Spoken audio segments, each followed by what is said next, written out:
ॐ गजाननं भूतगणादिसेवितं कपीथजम्बूफलचारुभक्षणम् उमासुतं शोकविनाशकारकं नमामि विघ्नेश्वरपादपङ्कजम्। कृष्णाय वासुदेवाय हरे परमात्मने प्रणतः क्लेशनाशाय गोविन्दाय नमो नमः। ओम श्री महापुरुष देवाय नमः। ओम श्री गुरुदेवाय नमः। ओम आनंदमय। ओम शांतिमय। गीता अध्याय 2 श्लोक 64 और 65 पे हमारा चिंतन चल रहा है। विषय है स्थित प्रज्ञ। भगवान अर्जुन के प्रश्नों का उत्तर दे रहे हैं। 54वें श्लोक में अर्जुन ने भगवान से प्रश्न पूछे थे, उनका जवाब भगवान दे रहे हैं। भगवान जो कह रहे हैं वो जीवन में सीधा तो स्पर्श करता ही है, उतना ही मोटिवेटिव भी है। सुनकर लगता है कि इसका तो जीवन में आचरण करना चाहिए। केवल सुनकर जानकारी इकट्ठी करने की बात नहीं है, इसको तो आचरण में रख करके अनुभव करने जैसा विषय है। बुद्धि जब परब्रह्म को पाने की यात्रा को छोड़कर विषय भोग के पीछे चलने लगे, इससे बड़ा अधः पतन और क्या हो सकता है जीवन में। बुद्धि का अर्थ है ज्ञान शक्ति, निर्णय लेने की योग्यता। बुद्धि की योग्यता परब्रह्म को पाने का है। अब उसको छोड़ करके बुद्धि जब विषयों की व्यवस्था करने में लग जाए, भौतिक सुख की व्यवस्था करने में लग जाए, उससे बढ़कर और ट्रेजेडी क्या हो सकती है। कभी कभार तो समझ में आती है, ऐसा नहीं है कि सब छोड़ छाड़ के जंगल में बैठो। कभी कभार ठीक है, लेकिन 24 घंटे सारी जिंदगी केवल इसी का प्रबंध करती रहे बुद्धि, भौतिक सुख में ही, इस शरीर को केवल मजा करने में ही लगी रहे, तो यह बुद्धि का अपमान है। जैसे कोई बहुत बड़ा अफसर हो जिसके पास 30 वर्षों का अनुभव है, ऐसे बहुत बड़े अफसर को से केवल आप ऑफिस में फाइल इधर उधर करवाते रहो, चपरासी जैसा काम करवाए, वो उस अफसर का अपमान है। ऐसे ईश्वर को पाने की ऊर्जा, एबिलिटी जिस बुद्धि के पास है, उस बुद्धि को केवल संसार की चीजें उपलब्ध करने, उसको रोक कर रखने, उस बुद्धि से कुछ पैसे कमाने में, संपत्ति कमाने में, सत्ता पाने में, वह अन्य भौतिक सुखों में वृद्धि को करने में लगा रखा है। जैसे मानो तलवार से आलू छीले जा रहे हैं। बड़े अफसर से चपरासी का काम कराया जा रहा है और पूरा जीवन उसमें बीत जाता है। जवान लड़के लड़कियां फैशन करे तो समझ में आती है, लेकिन 55-60 वर्ष के भी वैसे ही करे, ये लाऊं वो मैचिंग करूं, तो समय की बर्बादी है और जिंदगी की बर्बादी है। यह बुद्धिनाश है, क्योंकि वो स्मृति चली गई कि मैं आत्मा हूं, परमात्मा का अंश हूं, ये स्मृति चली गई। तो फिर ऐसी व्यर्थ प्रवृत्तियों में समय बीत जाएगा। जैसे संतों ने कहा है, मूर्ख जन्म गंवायो, जन्म व्यर्थ चला गया, उसने अपना नाश कर लिया। यह बुद्धि नाश है। वो ही विनाश की अंतिम कड़ी है। उससे बदतर सबसे बुरा और क्या हो सकता है? बुद्धि का दुरुपयोग, उससे बुरा और क्या हो सकता है? इसको थोड़ा और समझे। इस वक्त हम वेदांत के सूत्रों से समझ रहे हैं। स्थित प्रज्ञ दर्शन में इतनी गहराई से शायद पहले चिंतन नहीं हुआ है। यहां प्रभु व्यतिरेक से जो बताया, उसमें पहली अधः पतन की सीढ़ी विषय के चिंतन से लेकर के बुद्धिनाश, वो अंतिम सीढ़ी थी। स्थिति बताई है, अंतिम सीढ़ी की स्थिति बताई है। सबसे नीचे का पायदान बताया है कि बुद्धि नाश हो जाती है।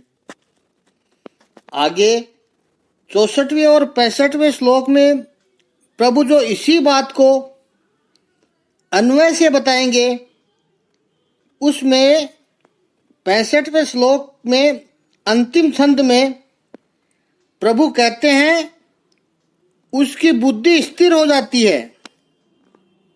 63वें श्लोक में बुद्धि नाश अंतिम सिद्धि है अधः पतन की, और 65वें श्लोक में अन्वय लॉजिक से सर्वोच्च सिद्धि है। वो क्या है? बुद्धि स्थिर हो जाती है, वो उच्चतम सिद्धि है। तो न्यूनतम यानी सबसे नीचे की सिद्धि हुई बुद्धि का विनाश, और सबसे ऊपर की सीढ़ी कौन सी हुई? बुद्धि का स्थिर होना।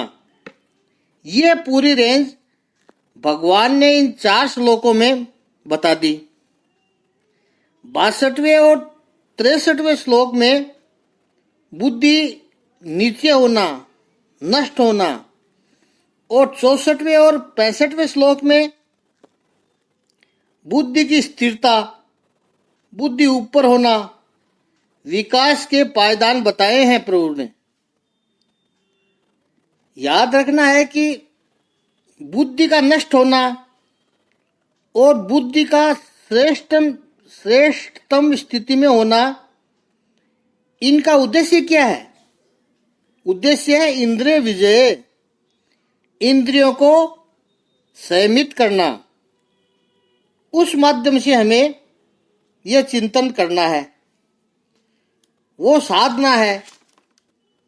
और परिणाम क्या है? परिणाम है बुद्धि का स्थिर होना। अब इंद्रियों को संयमित करना हो तो 62वें और 63वें श्लोक में विषय के चिंतन से बात शुरू हुई। उससे भी पहले 60 और 61वें श्लोक में और 59वें श्लोक में प्रभु ने एक शब्द प्रयोग किया। यह पूरा चिंतन का प्रोसेस में भगवान श्री कृष्ण अर्जुन को उपदेश कर रहे हैं, और अर्जुन के माध्यम से हम सभी को उपदेश कर रहे हैं। और भगवान के ये उपदेश जो 5300 वर्ष पहले जो कुरुक्षेत्र के रण मैदान में दिया गया था, वो आज 21वीं सदी की तीसरे दशक में हमें कैसे छूता है, हमारे जीवन को कैसे स्पर्श करे, इस बात को ध्यान में रखते हुए, और समय का कोई बंधन नहीं है, इसलिए कुछ विशेष चिंतन कर रहे हैं। 59वें श्लोक में प्रभु ने कहा कि इंद्रियों को विषय नहीं मिले, इंद्रियों को आहार नहीं मिले, उसी में थोड़ा और डिटेल में जाना है। छंदोग्य उपनिषद में ऋषि कहते हैं, उसको 62वें और 63वें श्लोक के साथ जोड़ते हैं।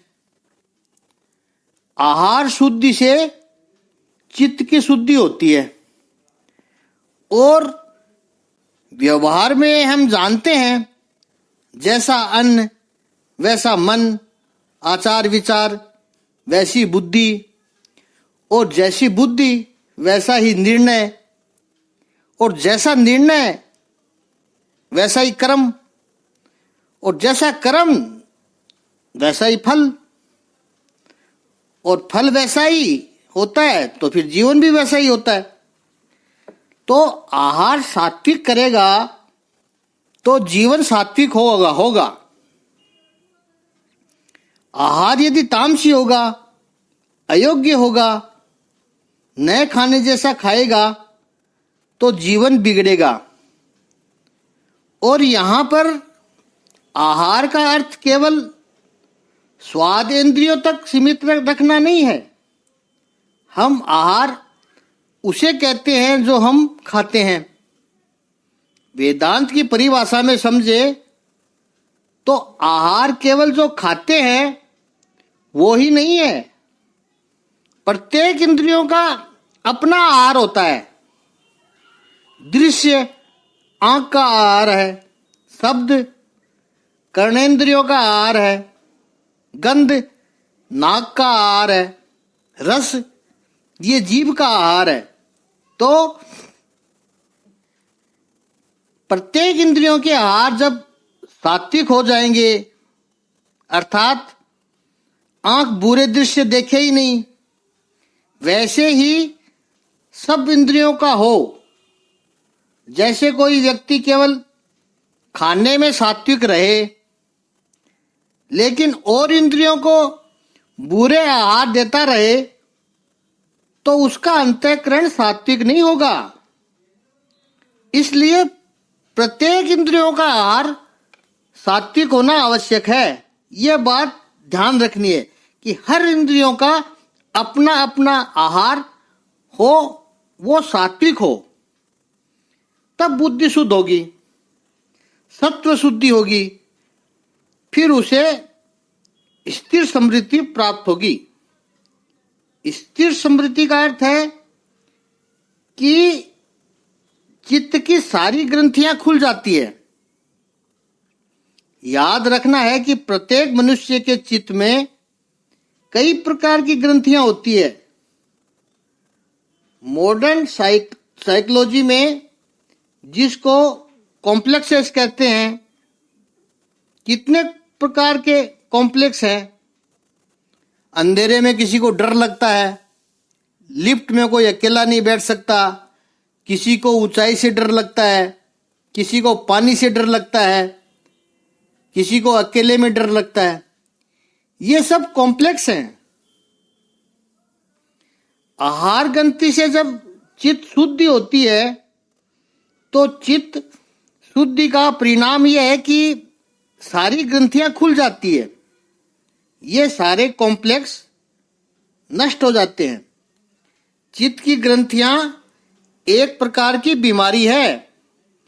बुद्धि शुद्ध हो गई, इसका अर्थ है ये सब ग्रंथियां न रही, मन में कोई गांठें न रही, तब मन बुद्धि मुक्त हो जाती है, स्वतंत्र होती है और निर्मल होती है। आईने की तरह साफ इमेज दिखाई पड़ता है। ऐसा जिसका चित्त निर्मल हो गया, उसे आत्मा की अनुभूति स्पष्ट रूप से होने लगती है। यहां जो स्मृति कहा गया है, स्मृति विभ्रम, ये स्मृति की याददाश्त, यानी अंग्रेजी में जिसे मेमोरी कहते हैं वो नहीं है, स्मरण शक्ति कहते हैं वो नहीं है। स्मरण शक्ति केवल स्मृति के लिए स्मरण शक्ति तक सिमटी हुई नहीं है। स्मरण शक्ति होनी जरूरी है, नहीं तो व्यक्ति व्यवहार भी नहीं निभा सकता। व्यवहार भी ठीक से चलाने के लिए स्मरण शक्ति, मेमोरी होनी चाहिए। व्यवहार दक्षता के लिए स्मरण शक्ति चाहिए। लेकिन यहाँ पर भगवत गीता और छंदोग्य उपनिषद में कहा है कि वो स्मृति केवल स्मरण शक्ति तक नहीं है, यहाँ तक सीमित नहीं है केवल। तो वो स्मृति क्या है? वो स्मृति है, एक बार पुनः याद दिलाएं, पिछली बार हम चर्चा कर चुके हैं इसकी, कि मैं परमात्मा का अंश हूं। पूर्णमद पूर्णमिदम, यह स्मृति है। इस संसार में मैं संसार का हिस्सा बनकर नहीं आया हूं, मैं परमात्मा का अंश बनकर शरीर में प्रवेश करके शरीर धारण करके आया हूं। मैं इस संसार में शरीर के रूप में आकर के शरीर को लाड लड़ाने के लिए नहीं आया हूं। ये विस्मरण है, ये स्मृति भ्रंश है, जिससे मनुष्य का अधःपतन होता है। इस संसार में मैं परमात्मा का अंश शरीर धारण करके आया हूं, और ये स्मृति बनी रहेगी तो तुरंत याद भी रहेगा कि मुझे इस संसार में क्या करना है। मुझे परमात्मा को प्राप्त करना है, मुझे अपना विकास करना है, समाज का विकास करना है।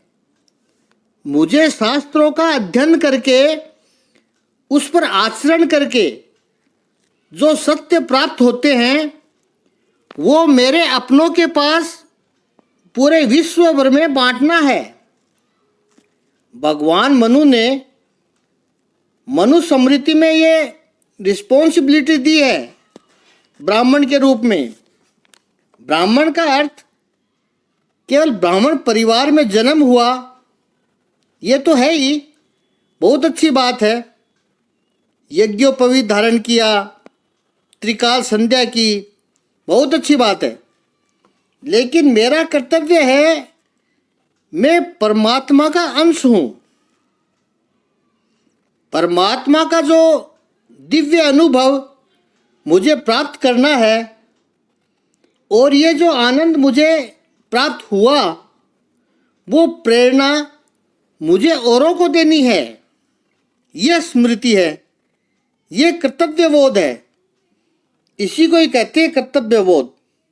और यही भगवत गीता का उद्देश्य है। अब श्लोकों को जोड़ते हैं। भगवत गीता का आरंभ अर्जुन के मोह से हुआ। क्रोध भवति सम्मोहा, विचलित बुद्धि से जो सम्मोह हुआ वो ही अर्जुन का विषाद योग है। मोहित हो गया अर्जुन, अपने स्वजनों को सामने खड़े देखा तो वो अपना कर्तव्य चूक गया। क्षत्रिय के रूप में अधर्म के लिए लड़ना है, धर्म की स्थापना करनी है, वो चूक गया, अपना कर्तव्य भूल गया।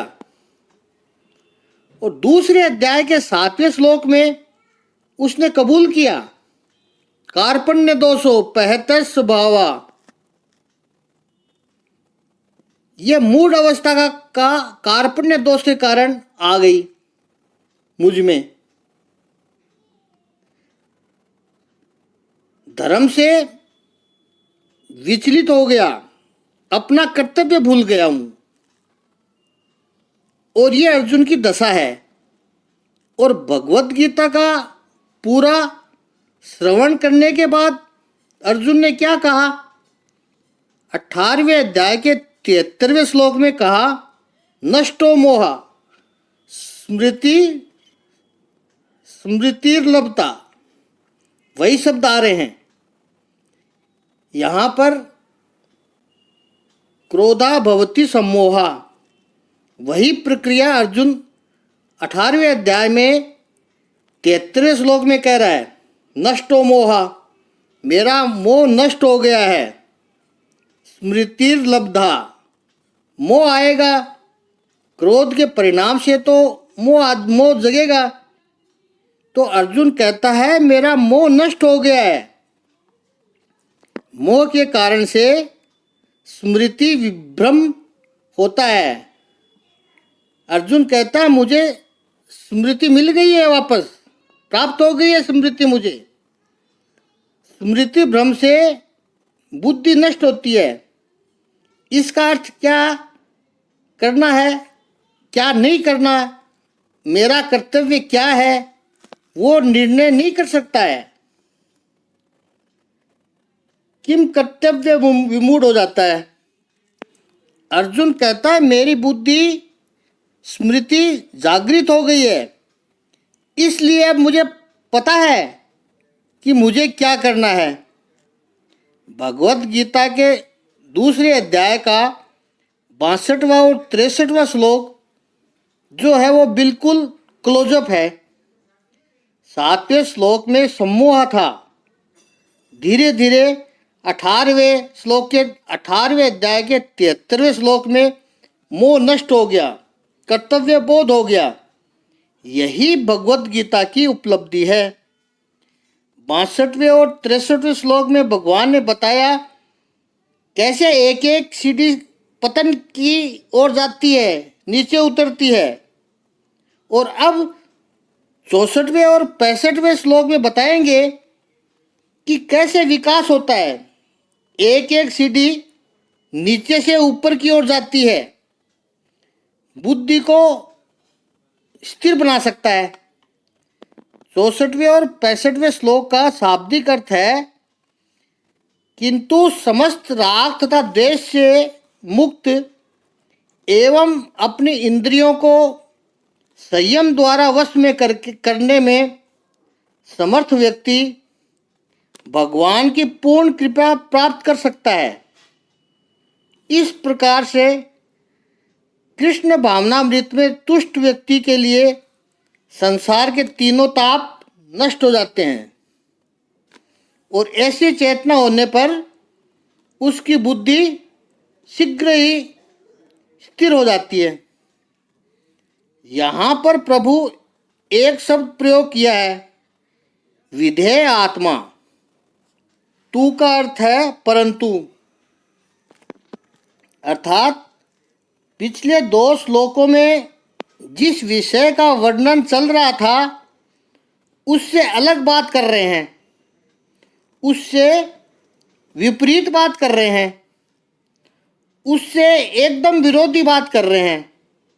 तो तू कहा है, जैसे किसी ने कोई कहता है कल मैं आपसे मिलने आया, लेकिन जब लेकिन कहोगे तो इसका अर्थ है वो अपेक्षा पूरी नहीं हुई, उससे कुछ अलग कहना था लेकिन आप मिले नहीं। इसलिए वो जो तू आता है, विषय का चिंतन, पहले प्रभु बता चुके हैं, विषय का चिंतन होता है। विषय के चिंतन से आसक्ति उत्पन्न होती है, आसक्ति से कामना उत्पन्न होती है और कामना से क्रोध, क्रोध से सम्मोह और सम्मोह से स्मृति विभ्रम हो जाती है और स्मृति विभ्रम से फिर बुद्धि का नाश हो जाता है और बुद्धि का नाश होते ही अधः पतन। ये प्रभु ने बताया, क्रमशः बताया कि इस ऐसे से धीरे धीरे धीरे धीरे ये सीढ़ी नीचे तक चली जाती है और अंतिम पायदान है अधः पतन। बुद्धि का नाश होते ही अधः पतन हो जाता है। अब कहा है तू, इसका अर्थ है, अब भगवान करे तू, तो इसका अर्थ है अब अलग ही यात्रा है। विधेय आत्मा यानी अंतःकरण जिसने अपने वश में कर लिया, ऐसे विधेय आत्मा है। राग द्वेष रहित अपनी वश में की हुई इंद्रियों के साथ उनके द्वारा वो विषयों में घूमता है, विषयों का वो भोग करता है, वो प्रसाद को पाता है। प्रसाद शब्द भी टेक्निकल है, क्योंकि अभी तक प्रसाद शब्द को हमने केवल लड्डू पेड़ा ही समझा है। जो मंदिर में दिया जाता है वो प्रसाद, वो अधिकतर मिठाई होता है। यहाँ प्रसाद का अर्थ है अंतःकरण की प्रसन्नता। विषयों में घूमते हुए भी, विषयों का उपभोग करते हुए भी वो प्रसन्नता को पाता है। अधिगच्छति शब्द को समझे। संस्कृत में अधि यानी जानना, समझना। ये केवल जानने वाला, या अंग्रेजी में कहते हैं गो, वो गच्छति नहीं है। अधिगच्छति उस विषय को जिसे हम कहते हैं कि ये विषय मुझे अधिगत हो गया, इसका मतलब है मुझे इस विषय पर अच्छी तरह से समझ हो गई है। तो प्रसाद को जाता है, समझ लेता है, अच्छी तरह प्रसन्नता को पा लेता है, समझ लेता है, अनुभव करता है। ये प्रसाद क्या होता है? 65वें श्लोक में प्रभु कहते हैं कि इस प्रसाद से ये जो निर्मलता उसे प्राप्त हो गई, प्रसन्नता उसे प्राप्त हो गई, उसके सारे दुखों की हानि हो जाती है, यानी उसके सारे दुख नष्ट हो जाते हैं, सारे दुखों का अभाव हो जाता है, हानि हो गई। इसका अर्थ अपने पास से चला गया। और जिसका चित्त प्रसन्न है उसकी बुद्धि तुरंत स्थिर हो जाती है। 62वें और 63वें